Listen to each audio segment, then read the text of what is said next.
Virugambakkam 40.32 DMK, 44.11 ADMK, 4.87 NTK, Vijay வந்து 10.69 CD. இங்க விருகம்பாக்கம் விருகை ரவி நிற்கணும். நான் ஏன் விருகை ரவி நிற்கணும்னு சொல்றேன்னா 2015ல நடந்த மிகப்பெரிய புயல் அந்த இடத்துல நான் வேலை பண்ணியிருக்கேன். எங்க ட்ரஸ்ட் மூலமா வேலை பண்ணியிருக்கேன். நெசப்பாக்கத்தெல்லாம் கண்டிப்பா விருகை ரவி ஜெயிக்க மாட்டார் அப்படின்னாங்க. 2016ல ஜெயிச்சார். விச் மீன்ஸ் அதெல்லாம் தாண்டியும் ஜெயிச்சார்.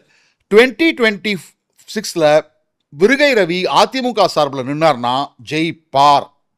உடனே நீங்க வந்து கேட்கலாம், தமிழிசை சவுந்தரராஜன் இருக்காங்களே, அவங்களுக்கு வேற தொகுதி இருக்கு, அவங்க சவுத்துக்கு போனாலும் போவாங்க, யாரு கண்டா. இல்லை, ஒரு விஷயம் சொல்லிடுறேன், விருகை ரவி இப்போவே வேலையை செய்ய ஆரம்பிச்சிட்டார். எல்லா இடத்துலையும் சுவரோவியங்கள், அப்புறம் அவங்க தலைவர் படத்தை போட்டு இவர் படத்தை போட்டு ஆதரிப்பேர் இரட்டை இலை அப்படின்னு சொல்கிறதுலேருந்து எல்லா வேலையும் அவர் பண்ணவும் ஆரம்பிச்சிட்டாரு.